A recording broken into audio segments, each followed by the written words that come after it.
ભારતભરમાં પ્રખ્યાત શક્તિપીઠ અંબાજી મંદિર ખાતે નવરાત્રીના પાવન પર્વે અંબાજી મંદિરના ચાચર ચોકમાં 501 દીવાની મહાઆરતી કરવામાં આવી હતી। 501 દીવાની મહાઆરતીમાં વિસનગરના રોહિતભાઈ પટેલ દ્વારા કરવામાં આવી હતી।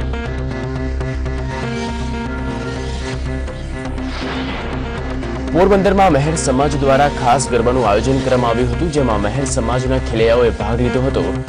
મહેર સમાજની સૌનેથી મઢેલી મહિલાઓએ આ રીતે પારંપરિક ગરબા ગાયા હતા। ત્યારબાદ પુરુષોમાં પણ નાનાથી લઈને મોટા સુધી તમામ ખેલૈયાઓએ પારંપરિક ગરબા રમીને મા આદ્યશક્તિની આરાધના કરી હતી। નર્મદા જિલ્લાના રાજપીપળાના 417 વર્ષ જૂના ઐતિહાસિક હરસિદ્ધિ માતાના મંદિરે રાજપૂત સમાજના યુવાનો અને યુવતીઓએ તલવાર લઈ માતાજીની અનોખી આરતી કરી હતી। અહીં દર વર્ષે યુવાનો દ્વારા તલવાર આરતી કરવામાં આવે છે।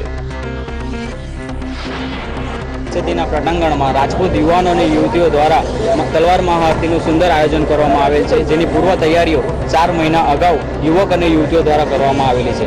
આ વર્ષ અગાઉના 2 વર્ષો પણ તલવાર મહાઆરતી થયેલી છે, જેની અંદર પ્રથમ વર્ષે 50 યુવાનો, બીજા વર્ષે 100 યુવાનો અને આ વર્ષે 167 યુવાનો અને યુવતીઓએ ભાગ લઈ અને મા હરસિદ્ધિની તલવાર રૂપે આરાધના કરી છે। મહાઆરતીનો પ્રારંભ છેલ્લા 3 વર્ષોથી થયો છે, તેમાં આ વર્ષે યુવતીઓએ પણ ભાગ લીધો છે।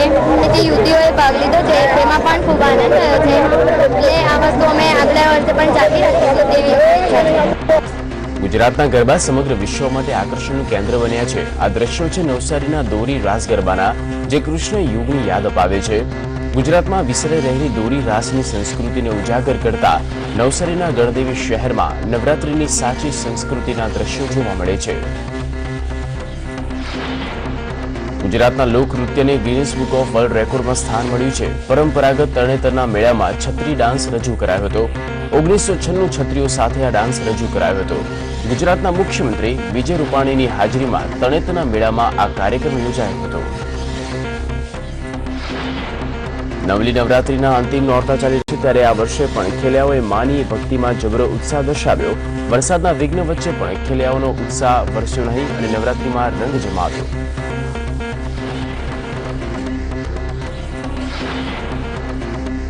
રાજ્યના દરિયા કિનારે વસતા યુવાનોને શિપિંગ ઇન્ડસ્ટ્રીઝમાં રોજગારી મળી રહે તે માટે તેમને હવે તાલીમ અપાશે અને તાલીમ આપવા માટે જ આગામી સમયમાં રાજ્યના દરિયા કિનારે મેરીટાઈમ ટ્રેનિંગ ઇન્સ્ટિટ્યૂટની સ્થાપના કરવામાં આવશે।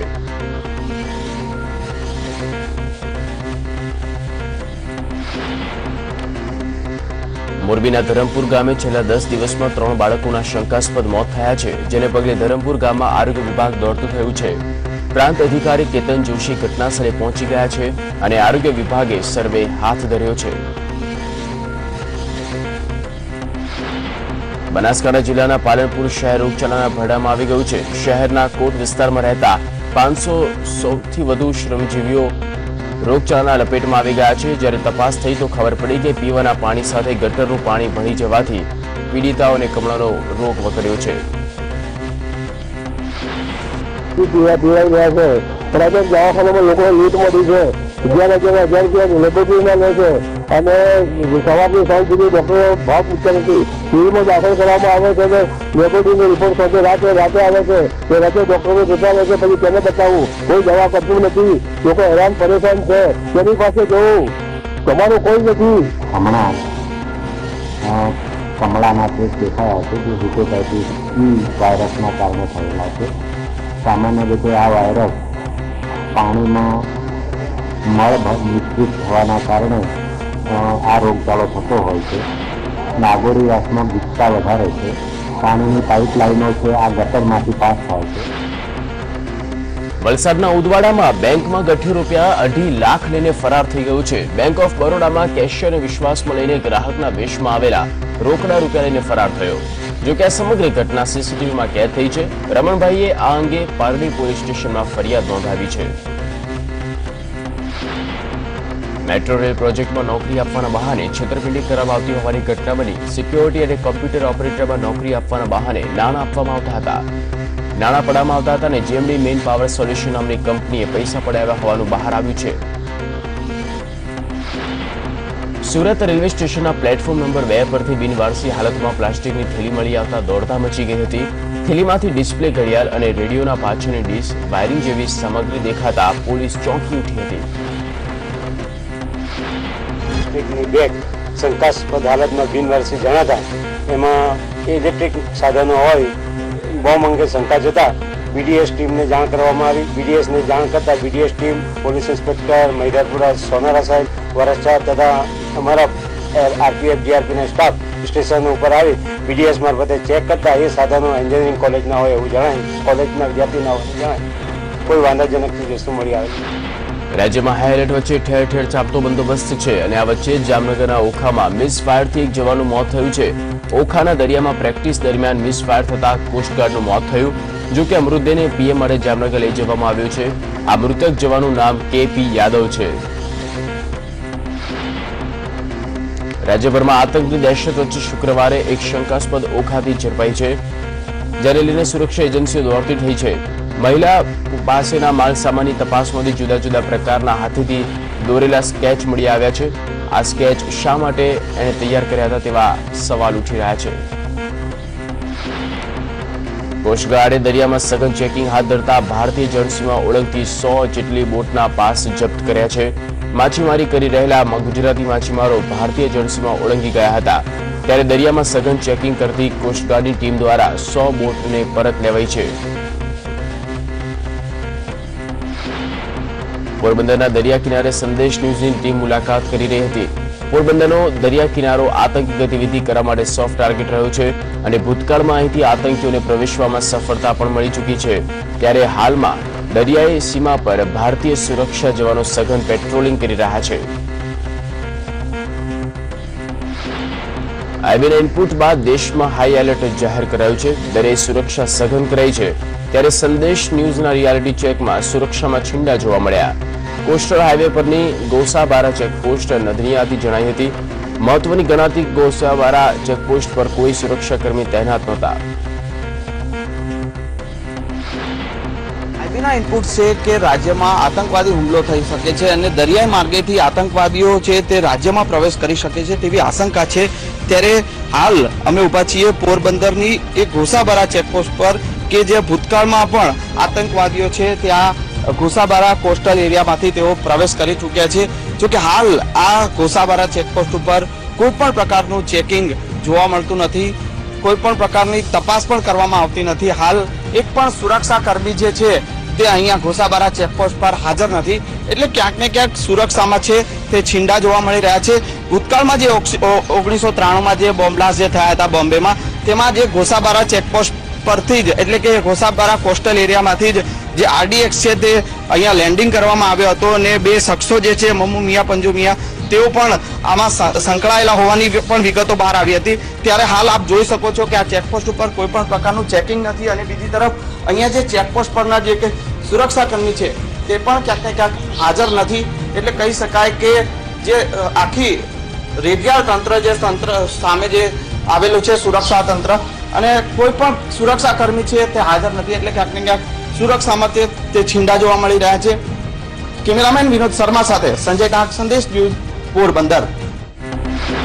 સર્જિકલ સ્ટ્રાઇક બાદ સમગ્ર રાજ્યમાં અપાયેલા હાઈ એલર્ટના પગલે રાજ્યભરમાં સુરક્ષાની સ્થિતિ મજબૂત કરવામાં આવી છે. પોરબંદર જિલ્લો આંતરરાષ્ટ્રીય સીમાને અડીને આવેલ હોવાથી સ્થાનિક પોલીસ હાર્બર પોલીસ સ્ટેશન દ્વારા આંતરિક સુરક્ષાને લઈને સઘન ચેકિંગ કરવામાં આવી રહ્યું છે. પોરબંદરમાં જે આ કોસ્ટલ હાઈવે છે ત્યાં કેટલી ચેકપોસ્ટ છે અને કઈ કઈ જગ્યાએ ચેકિંગ આપણે આંતરિક ચેકિંગ જે છે કઈ રીતે?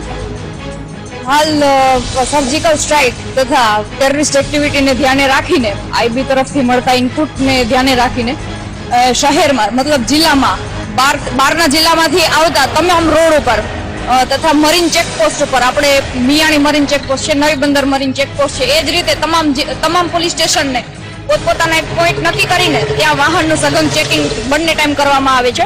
તથા કોસ્ટલ એરિયાને ધ્યાને રાખીને મરીન કમાન્ડો પણ ફિશિંગ માટે આવતી જતી બોટોને સઘન ચેકિંગ કરે છે.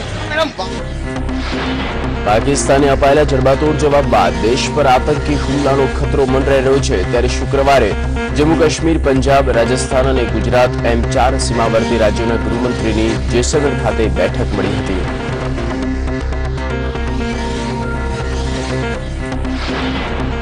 રાજસ્થાનના જેસલમેરની મુલાકાત બાદ કેન્દ્રીય ગૃહમંત્રી રાજનાથસિંહ આજે બાડમેર, મુનાબાઈ પહોંચ્યા હતા. રાજનાથસિંહે સેનાના જવાનો સાથે સુરક્ષા સમીક્ષા અંગે બેઠક યોજી હતી. કેન્દ્રીય ગૃહપ્રધાન રાજનાથસિંહની અધ્યક્ષતામાં બેઠકમાં સુરક્ષાના મહત્વપૂર્ણ મુદ્દાઓને લઈને વર્તમાન સ્થિતિ અંગે ચર્ચા કરવામાં આવી હતી. कल जैसलमेर में था, आज बाड़मेर में हूँ और यहाँ सीमा सुरक्षा की स्थिति का जायजा लिया है. लेकिन मुझे खुशी है कि हमारे जवान पूरी मुस्तैदी से अपनी जिम्मेदारी का निर्वाह कर रहे हैं. और कल जैसा मैंने कहा था कि जैसे किसान अपनी पूरी जान लगाकर अपने खेत की रखवाली करता है, वैसे ही हमारा जवान अपनी जान लगाकर देश की रखवाली कर रहा है. પાકિસ્તાનમાં ઘૂસીને જે રીતે સર્જિકલ સ્ટ્રાઇક કરી છે, જેને પગલે નફ્ફડ પાકિસ્તાન છંછેડાયું છે અને દેશમાં ગમે તે ખૂણે હુમલો કરી શકે તેવી દહેશત છે, ત્યારે ભારતની બોર્ડર પર જડ 20 લાખ સુરક્ષા વ્યવસ્થા ગોઠવી દેવામાં આવી છે.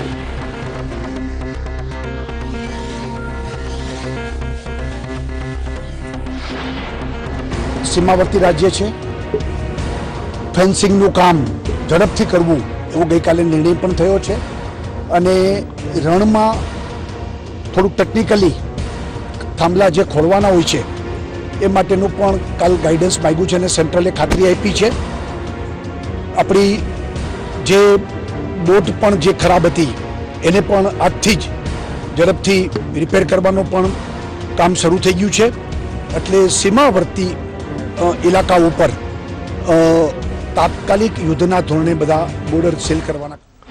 માધ્યમિક શિક્ષણ બોર્ડ દ્વારા એસએસસીના 3 પરીક્ષા કેન્દ્રોને રદ કરવામાં આવ્યા છે. શિક્ષણ બોર્ડ દ્વારા છોટા ઉદેપુરનું ભીખાપુરા અને અરવલ્લીની ચોયલા કેન્દ્રને રદ કરવામાં આવ્યું છે, તો સાબરકાંઠામાં લાંબડિયા પરીક્ષા કેન્દ્રને પણ બંધ કરવામાં આવ્યું છે.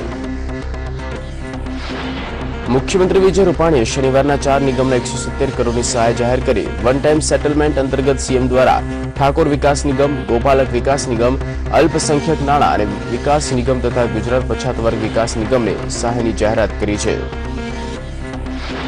રાજ્ય સરકાર દ્વારા પ્રથમ વખત જમીન રિસર્વેની કામગીરી હાથ ધરવામાં આવી, જેમાં જમીન રિસર્વેમાં નામ સુધારણાની કામગીરી હાથ ધરાશે. કમ્પ્યુટરના કારણે નામમાં ભૂલ થયેલી હશે તો તેવા માટે નામ સુધારણાની કામગીરી આગામી 3 મહિના સુધી કરી શકાશે. કમ્પ્યુટરની ભૂલથી જે ક્ષતિ રહી ગઈ હશે એ ક્ષતિ સુધારવા માટે 31 ઓક્ટોબર સુધી અરજદારે અરજી કરવાની રહેશે અને આ અરજી આવ્યા પછીના 3 મહિનામાં એટલે 31 જાન્યુઆરી સુધી 2017 સુધીમાં વિના મૂલ્યે અમે આ તમામ કાર્યવાહી પૂર્ણ કરીશું. વડોદરામાં વૈશ્વિક સ્તરના ઇલેક્ટ્રિક એક્સપોના 3જા દિવસે 29 રાજ્યોના ઉર્જા મંત્રીઓ અને સચિવોની કોન્ફરન્સ પૂર્ણ થઈ હતી. 3 દિવસીય કોન્ફરન્સમાં અનેક મહત્વપૂર્ણ નિર્ણય લેવામાં આવ્યા, જેમાં દેશમાં દરેક ઘરોમાં વીજળી આપવાનો નિર્ણય લેવામાં આવ્યો હતો. કહેવત છે કે ટીપે ટીપે સમુદ્ર ભરાય, એ રીતે ઘરની દરેક નાની નાની વસ્તુઓ જો તમે સોલરની ઉપર યુઝ કરવા માંડો તો તમારા બિલની અંદર અડધો અડગ ફરક આવી શકે છે. તમારા સોલરના ગાર્ડન લાઇટના ઓપ્શન્સ છે, તમારા સોલરના પાવર ચાર્જર્સના ઓપ્શન છે, તમારા સોલરની સ્ટ્રીટ લાઇટના ઓપ્શન છે. જેટલી વસ્તુઓ તમે ઘરની સોલર ઉપર લઈ શકો છો એટલી વસ્તુઓ લેવી જોઈએ અને તેનાથી તમારા પર્યાવરણને લાભ થાય છે, દેશને લાભ થાય છે અને તમને ખુદને પણ લાભ થાય. ગુજરાતના મુખ્યમંત્રી વિજય રૂપાણી પોતાના દિવંગત પુત્ર પૂજિતના જન્મદિન નિમિત્તે આજે રાજકોટમાં છે, ત્યારે દર વર્ષે વિજય રૂપાણી દિવંગત પુત્ર પૂજિત રૂપાણીનો જન્મદિવસ પૂજિત રૂપાણી ટ્રસ્ટના બાળકો સાથે ઉજવે છે. આ સાથે જ મુખ્યમંત્રીએ રાજકોટમાં સૌપ્રથમ રેન બસેરાનું નિર્માણ થયાની જાહેરાત કરી હતી. આજે 8મી ઓક્ટોબર પૂજિતના જન્મદિવસે વર્ષોથી ફનવડમાં બાળ સંગમનો કાર્યક્રમ ટ્રસ્ટ દ્વારા કરવામાં આવે છે, જેમાં ગરીબ કચરા વીણતા બાળકો કે જેમને એમનું બાળપણની અનુભૂતિ અને બાળપણની એને કિલ્લોલ પૂરો આનંદ મળે એ પ્રકારનો કાર્યક્રમ હોય છે. ભાજપ દ્વારા 2017ની ચૂંટણીને ધ્યાને લઈને વિવિધ સંગઠનાત્મક કાર્યક્રમો થઈ રહ્યા છે. રાજ્યના વિવિધ જિલ્લા અને મહાનગરોમાં ભાજપની કારોબારીની બેઠક યોજાઈ. કેબિનેટ પ્રધાન ભૂપેન્દ્રસિંહ ચુડાસમાની ઉપસ્થિતિમાં અમદાવાદ જિલ્લા ભાજપની કારોબારીની બેઠક યોજાઈ હતી. પણ આવો સંવાદ સેતુ કાર્યક્રમ આગામી વિધાનસભાની ચૂંટણીને ધ્યાનમાં રાખીને દરેક કાર્યકર્તા સક્રિય થાય અને રાજ્ય કેન્દ્ર સરકારની પ્રજાભિમુખ જે વહીવટી નિર્ણયો છે, જે યોજનાઓ છે, એ યોજના ઘર ઘર સુધી પહોંચે એ આ કાર્યક્રમનો મુખ્ય હેતુ હોય છે. નેશનલ કોંગ્રેસ પાર્ટી સિનિયર નેતા પ્રફુલ્લ પટેલ આજે ગુજરાતની મુલાકાતે આવ્યા છે. 2 દિવસની ગુજરાતની મુલાકાતે આવેલા એનસીપી નેતા પ્રફુલ્લ પટેલ ઊંઝા, પાલનપુર, પાટણ અને અંબાજી જવાના છે. અમદાવાદથી પ્રફુલ્લ પટેલ ઊંઝામાં ઉમિયાના અને અંબાજી દર્શન કરશે. ત્યારબાદ પાલનપુરમાં કાર્યકર્તાઓને સંબોધશે. દિલ્હી મુખ્યમંત્રી અને આપ સંયોજક અરવિંદ કેજરીવાલ વિરુદ્ધ સુરતમાં પોસ્ટર લાગ્યા છે. સુરતના કાપોદ્રા વિસ્તારમાં પોસ્ટરો લાગ્યા. આગામી 16મી ઓક્ટોબરે કેજરીવાલની સુરતમાં જાહેર સભા છે. ત્યારે અખિલ ભારતીય પાટીદાર પરામર્શ સમિતિ દ્વારા પોસ્ટર લગાવવામાં આવ્યા છે. પોસ્ટરમાં કેજરીવાલને 7 સવાલ પૂછવામાં આવ્યા છે. શંકર ચૌધરીની બોગસ ડિગ્રી કેસની તપાસ પાલનપુર એલસીબીને સોંપવામાં આવી છે. એલસીબીએ અરજદારે જાહેર રહેવા માટે સમન્સ પાઠવ્યું છે. આ ઉપરાંત અરજદારને બોગસ ડિગ્રી અંગેના તમામ પુરાવા રજૂ કરવા માટે પણ સૂચના આપી દેવાઈ છે.